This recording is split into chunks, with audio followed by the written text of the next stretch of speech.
आज की जो हमारी वीडियो है this is about time management. अब देखो कि आपका ये पूरा दिन का ये स्केड्यूल है, इसमें कौन कौन सी ऐसी चीज है जो आप कर रहे हो जो गलत है, आपका टाइम जाया करिए। आप खुद सोचें इसके ऊपर, आप खुद रियलाइज करें, आप खुद एक्चुअलाइज करें, इस चीज को खुद अंडरस्टैंड करें। सबसे पहले नोट करो, अपने पास लिखो कौन कौन सी चीजें हैं जो जरूरी है लेकिन उसको आप ज्यादा वक्त नहीं दे रहे, उसको आप प्रायोरिटी नहीं दे रहे, उस चीज को लिखो। दूसरे साइड पर लिखो कौन कौन सी चीजें जो जरूरी नहीं है लेकिन आप उसको गैर जरूरी वक्त दे रहे हो या ज्यादा वक्त आप उसको दे रहे हो, उन चीजों को नोट करो। ये है टाइम मैनेजमेंट का सबसे पहला उसूल। सेकेंडली, आपने रिस्पॉन्सिबिलिटी लेनी है अपने टाइम की, अपने वक्त की, क्योंकि आपके वक्त के आप ही जिम्मेदार हो। आपके वक्त का ना मैं जिम्मेदार हूँ ना कोई और जिम्मेदार है। बिस्मिल्लाहिर्रहमानिर्रहीम, अस्सलामु अलैकुम वरहमतुल्लाह। दिस इज़ मी हमाद साहब। अगर आप सबको याद हो तो मैंने आप सबको कहा था कि हम एक सीरीज़ शुरू कर रहे हैं जिसमें हम सॉफ्ट स्किल्स के ऊपर बात करेंगे। जो अगर फॉर एग्जांपल एक स्टूडेंट है या कोई और टीचर है या किसी फील्ड से उसका ताल्लुक़ है या एक ऑफिस में एम्प्लॉई है या एक टीचर है या स्टाफ में काम करता है, मैनेजरियल स्किल्स वो एक्वायर करना चाहते हैं, जो भी चीज़ें हैं जिस फील्ड से भी आपका ताल्लुक़ है, तो मैंने आपको कहा था कि हम उनके लिए सॉफ्ट स्किल्स के ऊपर बात करेंगे कि किस तरीके से ये चंद सॉफ्ट स्किल हासिल करके आप बेहतर बन सकते हो, अपनी परफॉर्मेंस को बेहतर बना सकते हो। क्योंकि मेन चीज़ परफॉर्मेंस की है, मेन चीज़ आउटकम की है। आप आउटकम बेटर जनरेट करोगे तो आपकी वर्थ होगी। आप आउटकम जनरेट नहीं करोगे या अच्छा आउटकम जनरेट नहीं करोगे, चाहे आप स्कूल में हो, चाहे आप कॉलेज में हो, यूनिवर्सिटी में हो, चाहे आप ऑफिस में हो, चाहे आप किसी शॉप में हो या जहाँ कहीं भी हो, आउटकम आपका नहीं है तो आपकी कोई वर्थ नहीं है। आउटकम आप दोगे और अच्छा आउटकम आप दोगे, आपकी परफॉर्मेंस अच्छी होगी तो इंसान की प्रमोशन भी होती है ना। जिस तरह होती है ना, ऑफिस में जो अच्छा परफॉर्म करते हैं उसको प्रमोशन देते हैं, बोनस देते हैं, उसको सपोर्ट करते हैं ताकि ये और भी अच्छा आउटकम देना शुरू करे और भी अच्छी परफॉर्मेंस जो है देना शुरू करें। तो इसी के ऊपर जो है ये सीरीज़ हमने स्टार्ट की है। जो लास्ट वाली वीडियो थी हमारी, जो सबसे पहला टॉपिक था दैट वाज कम्युनिकेशन स्किल, कि कम्युनिकेशन स्किल क्या है, इसको कैसे इंप्रूव कर सकते हैं और क्यों ज़रूरी है। आज की जो हमारी वीडियो है this is about time management. अब टाइम मैनेजमेंट जो है क्या चीज़ है, अपने वक्त को मैनेज करना क्यों ज़रूरी है और हम किस तरीके से अपने वक्त को बेहतर तरीके से मैनेज कर सकते हैं ताकि हम अपने वक्त को ज़ाया ना करें। क्योंकि आजकल हमारे, आप खुद ही देख लें, आप खुद ही, मैं कुछ नहीं कह रहा, आप खुद अपने आप को जज करें ज़रा 1 मिनट के लिए। आप खुद अपने आप को जज करें, आप ज़रा सोचें, आंख बंद करें, आप सोचें कि आप पूरे दिन में 24 घंटे आपके पास, आप उठे किस टाइम हो, आप कॉलेज के लिए प्रिपरेशन करते हो, यूनिवर्सिटी के लिए, स्कूल के लिए प्रिपरेशन करते हो, ऑफिस के लिए प्रिपरेशन करते हो, उसके बाद जब आप आते हो स्कूल से वापस तो आप क्या करते हो, ठीक है। अब देखो कि आपका ये पूरा दिन का ये स्केड्यूल है, इसमें कौन कौन सी ऐसी चीज़ है जो आप कर रहे हो जो गलत है, आपका टाइम ज़ाया करिए। आप खुद सोचें इसके ऊपर, आप खुद रियलाइज़ करें, आप खुद एक्चुअलाइज करें, इस चीज़ को खुद अंडरस्टैंड करें। मैं नहीं बताऊँगा इस बारे में, आप खुद सोचें कि क्या क्या चीज़ें आप गलत कर रहे हो, कौन कौन सी चीज़ें आपका वक्त ज़ाया कर रही हैं, कौन कौन सी ऐसी चीज़ें हैं जिसको आप गैर ज़रूरी इस्तेमाल कर रहे हो, कौन कौन सी ऐसी चीज़ें हैं जिसको आप गैर ज़रूरी वक्त दे रहे हो, ज़्यादा वक्त आप दे रहे हो, या कौन कौन सी ऐसी चीज़ें हैं जो ज़रूरी हैं उनको आप कम वक्त दे रहे हो, या ऐसी चीज़ें जो ज़रूरी नहीं हैं और आप उसको ज़्यादा वक्त दे रहे हो। आप सबसे पहले रियलाइज़ करें उन तमाम चीज़ों को, अपनी डेली रूटीन को सबसे पहले रियलाइज़ करें।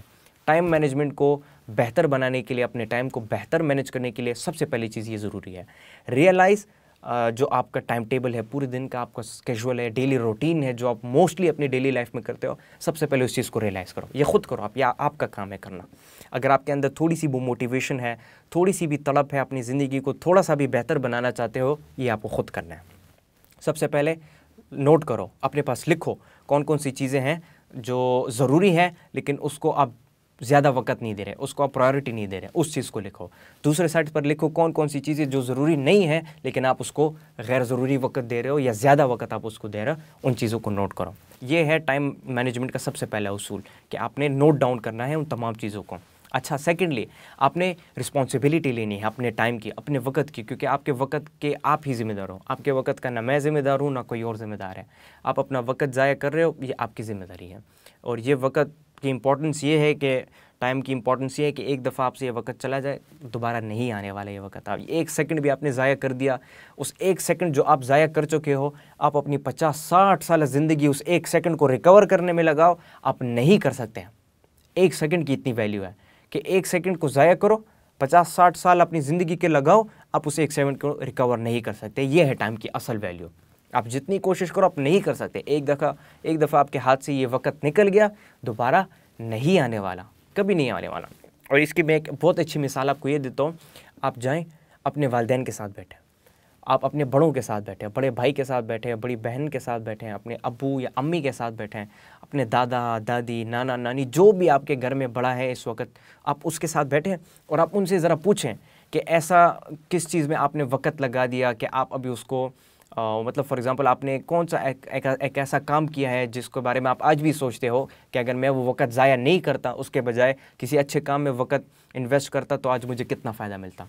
हैं ऐसे लोग ढेर सारे। मेरे अपने वालिद साहब जो हैं, और यानी मेरे अपने वालिद साहब, मेरे अपने घर के बड़े जो हैं, मुझे कहते हैं कि अगर हम वक्त पे अच्छी पढ़ाई हासिल करते तो हम अभी और भी बेहतर बना चुके अपनी ज़िंदगी को। लेकिन क्या है कि वो वक्त उनके हाथ से निकल चुका है पढ़ाई का। वो अब पढ़ाई नहीं कर सकते, वो अब और मामलों में और रिस्पॉन्सिबिलिटीज़ में मसरूफ़ हैं, जिसकी वजह से वो उस चीज़ को वक्त अब नहीं दे सकते हैं। तो एक दफ़ा उनके हाथ से वो वक्त गया, वो आज तक इस चीज़ पर नाराज़ है कि वो वक्त मुझसे क्यों चला गया। बेशक आप अपने बड़ों से पूछ ले, वो भी आपको बता देंगे कि हाँ मैंने इस चीज़ पे वक्त लगाया जो कि मैंने गलत किया, अब मैं बहुत कोशिश कर रहा हूँ लेकिन वो वक्त दोबारा आ नहीं सकता। तो ये है टाइम की इंपॉर्टेंस। अब टाइम मैनेजमेंट को इम्प्रूव करने के ऊपर मैं बात कर रहा था। तो सबसे पहली बात कि आप रियलाइज़ करो कि आप किन किन चीज़ों को ज़्यादा वक्त दे रहे हो, किन किन चीज़ों को कम वक्त दे रहे हो, और कौन सी चीज़ें ज़रूरी है कौन सी नहीं है। सेकेंडली, ये फिगर आउट जब आपने कर लिया कि what are you spending your time in currently right now और on your daily basis, figure out करने के बाद जो है आप उसको डिफ्रेंशिएट करो, आप उसको अलग अलग करो, कौन सी चीज़ें ज़रूरी है कौन सी चीज़ें ज़रूरी नहीं है। जो ज़रूरी है आप उसको कितना वक्त दे रहे हो, जो ज़रूरी नहीं है आप उसको कितना वक्त दे रहे हो, और इसको प्रॉपरली डिवाइड करो अपने हिसाब से, अपने मुताबिक इसको डिवाइड करो। जो आपकी प्रायोरिटीज़ है, जो आपके लिए बेहतर है, जो आपके फ्यूचर के लिए आप समझते हो बेहतर है, आप उसको उस हिसाब से जो है डिवाइड करो। ठीक है। जो काम गलत है, जिसको आप ज़्यादा टाइम दे रहे हो, तो उस चीज़ को रिड्यूस करने की कोशिश करो। दिल करता है इंसान का कि वो काम करे, लेकिन अगर आप बेहतर फ्यूचर चाहते हो, बेटर लाइफ चाहते हो, सक्सेसफुल ज़िंदगी चाहते हो, तो आपको ये स्टेप लेना पड़ेगा। तो आप उन चीज़ों को रिड्यूस करो। ये जो चीज़ें हैं जो फ़ायदेमंद है, जो प्रोडक्टिव बना सकती है आपकी ज़िंदगी को, इस चीज़ को आप ज़्यादा टाइम दो, इस चीज़ को प्रायोरिटी दो, क्योंकि ये आपकी ज़िंदगी को बेहतर बना रही है। अच्छा, कुछ लोग ऐसे हैं जो कहते हैं कि हम इन गलत ये जो काम है जो गैर ज़रूरी है, जिसमें हमारा ज़्यादा वक्त ले रहा है, हम इसकी इतनी आदी हो चुके हैं कि हम अब इससे निकल नहीं सकते। निकल सकते आप इससे, ऐसे निकल सकते हैं कि आप जो काम है, जो प्रोडक्टिव काम है, जितनी भी चीज़ें हैं जो आपकी लाइफ को प्रोडक्टिव बना सकते हैं, आप उसमें ज़्यादा से ज़्यादा हिस्सा लेना शुरू करो। जब आप ज़्यादा से ज़्यादा उसमें हिस्सा लोगे, ज़्यादा वक्त उसको दोगे, तो आपके पास वक्त बचेगा ही नहीं इस काम के लिए। जब वक्त बचेगा ही नहीं इस काम के लिए, गलत काम के लिए, या जो टाइम ज़ाया कर रहा है आपका, आप जब उसको टाइम दोगे ही नहीं, तो डेफिनेटली आपका टाइम वेस्ट होगा नहीं। इंस्टेड आपका टाइम प्रोडक्टिविटी में कन्वर्ट हो जाएगा। तो प्रोडक्टिविटी में टाइम को कन्वर्ट करने के लिए, अपने वक्त को कन्वर्ट करने के लिए, आप प्रोडक्टिव कामों में खुद को इंडल्ज करो, प्रोडक्टिव कामों में खुद को आप इंक्लूड करो, प्रोडक्टिव कामों में आप खुद को डालो। चाहे वो किसी ज़बान को सीखना है, प्रोडक्टिव काम है। कंप्यूटर एक्सपर्टी हासिल करनी है, प्रोडक्टिव काम है। आपने जो है बुक पढ़ के आप नॉलेज हासिल कर रहे हो, ये भी एक प्रोडक्टिव काम है। आप ऑनलाइन सीख रहे हो कि आप किस तरीके से अपनी लाइफ को बेटर बना सकते हो, ये जितनी भी चीज़ें छोटी छोटी बड़ी बड़ी, ये सब प्रोडक्टिव काम है। स्पोर्ट्स में हिस्सा ले रहे हो, एक प्रोडक्टिव काम है, आपकी फिजिकल फिटनेस को बरकरार रख रही है। लेकिन अक्सर लोग स्पोर्ट्स को भी इतना सीरियस ले जाते हैं कि वो अपने बाकी कामों को भूल जाते हैं, या अपनी पढ़ाई वगैरह को इतना सीरियस ले जाते हैं कि अपने हेल्थ का ख्याल और बाकी चीज़ों का ख्याल रखना भूल जाते हैं। ये हर एक चीज़ को आपने मैनेज करना होगा। अपनी हेल्थ के लिए अलग टाइम, पढ़ाई के लिए अलग टाइम, फैमिली के लिए ये टाइम, एंटरटेनमेंट के लिए ये टाइम, और बाकी कामों के लिए, ऑफिस कामों के लिए, वर्क के लिए, जॉब के लिए ये टाइम, या बिज़नेस के लिए ये टाइम, और इंटरनेट इस्तेमाल करने का ये टाइम, सोशल मीडिया इस्तेमाल करने का ये टाइम। जब आप हर एक चीज़ को जब आप टाइम कर दोगे, आप टाइम टेबल्ड कर दोगे उसे, आप उसको एक प्रॉपर टाइमिंग दे दोगे कि इस काम का ये टाइम, इसका ये टाइम, इसका ये टाइम, आपकी लाइफ खुद ब खुद प्रोडक्टिव होना शुरू हो जाएगी, खुद ब खुद प्रोडक्टिविटी जनरेट होना शुरू हो जाएगी, और आपको महसूस होगा, आपको फील होगा कि आप बेहतरी की तरफ जा रहे हो, आप ग्रोथ की तरफ जा रहे हो, आप अच्छे परफॉर्मेंस की तरफ आप जा रहे हो। तो ये इस तरीके से जो है आप अपने टाइम को बेहतर बना सकते हो। कोशिश करो कि जो एक्टिविटीज़ है जो ज़्यादा मुश्किल है आपके लिए, तो उसमें ग्रुप्स में हिस्सा लेना शुरू करो। अक्सर नौजवान को जब होमवर्क मिलता है या उनको असाइनमेंट्स जब स्टूडेंट्स को मिलते हैं, तो वो डिफ़िकल्ट इतने होते हैं कि वो ज़्यादा टाइम उनका खा जाती हैं। इंटरनेट पे सर्च करना, टीचर से पूछना, बुक पर जो है बुक से सीखना, और सिलेबस से सीखना, सिलेबस की जो बुक्स हैं उनसे सीखना, यूट्यूब से सीखना, गूगल पे आर्टिकल्स पढ़ के सीखना, तो वो टाइम उनका इतना कंज्यूम कर लेती हैं कि वो एक चीज़ होती छोटी है लेकिन उन पर वो टाइम ज़्यादा लगा लेते हैं। इससे बेहतर ये है कि आप ग्रुप में काम करो, आप अपने बाकी क्लासमेट्स को इकट्ठा करके आप उस एक टास्क के ऊपर काम करो, जल्दी जल्दी आपका काम भी हो जाएगा, उनका काम भी हो जाएगा, टाइम बच जाएगा आपके पास। तो जब आप रियलाइज़ करोगे, आप सेग्रीगेट करोगे अपनी टाइमिंग्स को, और आप प्रायोरिटी देना शुरू करोगे प्रोडक्टिविटी को, और आप इन एक्चुअल सेंस आप उसके ऊपर अमल शुरू करोगे, क्योंकि सबसे इंपॉर्टेंट चीज़ अमल ही है।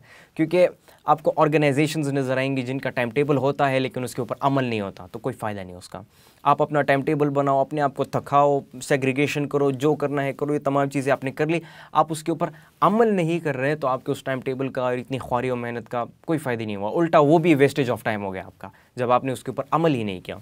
तो रियलाइज़ करो अपने टाइम टेबल को, अपने टाइम को रियलाइज़ करो कि किन चीज़ों में आपका टाइम स्पेंड हो रहा है। प्रायोरिटीज़ को जो है वो सेग्रीगेशन उसमें करो, सेग्रीगेट करो अपनी प्रायोरिटीज़ को, यानी अपने डिफरेंट टास्क को डिफरेंट टाइम दो, और जो जिस टास्क को जितने टाइम देने की ज़रूरत है आप उतना दो, ज़रूरत से कम या ज़रूरत से ज़्यादा उसको ना दो, क्योंकि ज़रूरत से कम भी नुकसानदेह है, ज़रूरत से ज़्यादा भी नुकसानदेह है। और उसके अलावा at the end of the day the third one is that you have to practically implement that time table in your life. जब अमल नहीं करोगे, इसको इंप्लीमेंट नहीं करोगे, तो आपके उस टाइम टेबल का कोई फ़ायदा नहीं है, वो सिर्फ एक कागज़ है, कागज़ के ऊपर लिखे गए जो है अल्फाज हैं, और जिसका कोई मायने नहीं है आपकी लाइफ में। तो ये 3 ऐसी चीज़ें हैं। सबसे पहला अपने टाइम टेबल को रियलाइज़ करना, दूसरा उसमें सेग्रीगेशन करना यानी प्रायोरिटाइज़ करना अपने टाइम टेबल को, and the third one is implying और या implementing that time table into your life.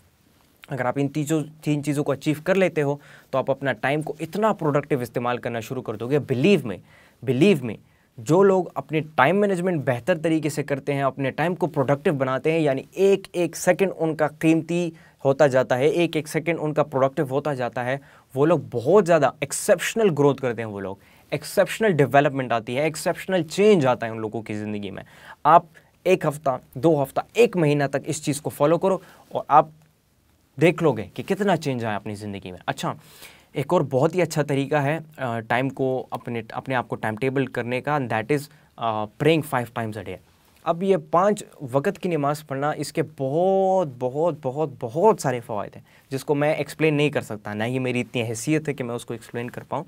लेकिन उन फ़ायदों में से एक फ़ायदा ये है कि 5 वक्त की आप नमाज़ पढ़ते हो, तो ये 5 वक्त की नमाज़ पढ़ना जो है, इससे आपका टाइम बचना शुरू हो जाता है और आप टाइम टेबल शुरू हो जाते हो। क्योंकि जब आपने 5 वक्त की नमाज़ पढ़नी होगी, फॉर एग्जांपल फजर की नमाज़ है, आप क्या करोगे, फजर की नमाज़ के लिए उठना है आपको, तो उसके लिए आप रात को जल्दी सो गए तो ये रात को 1 बजे तक 2 बजे तक जागना, देर तक जागना, ये चीज़ ख़त्म हो जाएगी आप में। और जिसके बीच में टेक्नोलॉजी का हम इस्तेमाल करते हैं, गैजेट का इस्तेमाल करते हैं, और वो ब्राइटनेस इतनी ज़्यादा होती है कि हमारी फ़िज़िकल हेल्थ और मेंटल हेल्थ को भी नुकसान दे देती है। अब सोचें कि सिर्फ फजर को पढ़ने की रिस्पॉन्सिबिलिटी आप उठाते हैं कि मैंने सुबह फजर पढ़नी है, और उसके लिए आप रात को जल्दी सोते हो, तो इस एक अमल के आपको कितने फ़ायदे मिल रहे हैं कि आप रात को जल्दी सो रहे हो, आपकी हेल्थ इंप्रूव हो रही है, आपकी फ़िज़िकल हेल्थ भी जो है साथ साथ इंप्रूव होती है, और आपकी मेंटल हेल्थ साथ साथ जो है इंप्रूव होती है, आप डिस्टर्ब नहीं रहते हैं, आप टेक्नोलॉजी का ज़्यादा इस्तेमाल नहीं करते, बीच में सोशल मीडिया का ओवर यूज़ नहीं करते, क्योंकि नौजवान रात को 1-2 बजे तक बैठकर सोशल मीडिया यूज़ करते रहते हैं, या उसके अलावा गेम्स वगैरह खेलते रहते हैं, या यूट्यूब वगैरह देखते रहते हैं, या टिकटॉक वगैरह भी नौजवान देखते रहते हैं, जो बहुत ज़्यादा टाइम उनका ज़ाया कर देता है, और उल्टली उनका माइंड जो है वो एक्सप्लॉइट करता है। उल्टली उनका जो माइंड है वो क्या करता है कि डिफरेंट आइडियाज़ और नेगेटिविटी उनके माइंड में डालना शुरू कर देता है, और बहुत ज़्यादा नुकसान उसका मिलता है। तो फॉर एग्जांपल एक फ़जर की रिस्पॉन्सिबिलिटी आपने ले ली तो इतने सारे फ़वाइद आपको मिलना शुरू हो जाते हैं। फिर आपने फ़जर पढ़ी, फ़जर से लेकर ज़ोहर के वक्त तक आपके पास टाइम है, जिसमें अक्सर लोग स्कूल जाते हैं, कॉलेज जाते हैं, यूनिवर्सिटी जाते हैं, अपनी क्लासेस वगैरह लेते हैं, या कुछ लोग ऑफिस चले जाते हैं। ज़ोहर की पढ़ी आपके, ज़ोहर के पढ़ने के बाद ये पूरा असर तक के ऊपर असर तक आपके पास अलग टाइम है जिसमें आप अलग एक्टिविटी कर सकते हो। असर तक पहुँच गए, असर से मगरिब के बीच में अलग एक्टिविटी का टाइम है, मगरिब से इशा के बीच में अलग एक्टिविटी का टाइम है, और इशा के बाद आप आराम करते हो, दोबारा आप फजर के लिए उठने की कोशिश करते हो। तो ये जब डेली रूटीन आपको शुरू हो जाएगा, 5 वक्त आप पढ़ते जाओगे, तो ढेर सारे फ़वाइद इसके और भी हैं, लाखों करोड़ों फ़वाइद हैं जिसको मैं एक्सप्लेन नहीं कर सकता, वो भी आपको मिलना शुरू हो जाते हैं। उसके साथ साथ जो है आप टाइम टेबल हो जाते हो, ये बहुत बड़ा फ़ायदा 5 वक्त की नमाज़ पढ़ने का आपको मिल जाता है। मुफ्त का फ़ायदा है, आप इसको मुफ्त में जो है आप इसको ले सकते हो, और जब आपको एक चीज़ मिल रही है तो आप इसको क्यों एक्वायर नहीं करते हैं। एक्वायर करने का मौका है आपके पास, डेफिनेटली आप करो। सो ये जो तमाम चीज़ें थी इसके ऊपर हमने बात की, मोस्टली हमने बात की टाइम मैनेजमेंट के ऊपर कि किस तरीके से आप अपने टाइम को मैनेज कर सकते हो और किस तरीके से आपकी लाइफ को प्रोडक्टिव बनाता है। रिमेंबर दिस थिंग, ये पॉइंट सबसे ज़्यादा इंपॉर्टेंट है। जो इंसान अपने टाइम के ऊपर काबू पा गया, जो इंसान अपने वक्त को प्रोडक्टिव बना गया, अपने हर एक सेकंड को, हर एक लम्हे को कीमती बना गया, वो इंसान, उस इंसान का कोई मुकाबला नहीं है। उस इंसान का कोई मुकाबला नहीं है। वो इंसान आपको हर फील्ड के ज़िंदगी के हर फील्ड में आपको बेटर नज़र आएगा। चाहे वो स्टूडेंट है, वो बेहतरीन स्टूडेंट होगा, टीचर है, बेहतरीन टीचर होगा, डॉक्टर है, बेहतरीन डॉक्टर होगा, इंजीनियर है, बेहतरीन इंजीनियर होगा। सिर्फ टाइम टेबल करने में अपने आप को आपको बेस्ट लेवल तक, एक्सपर्ट लेवल तक आप पहुंच सकते हो, सिर्फ अपने आप को टाइम टेबल करने में।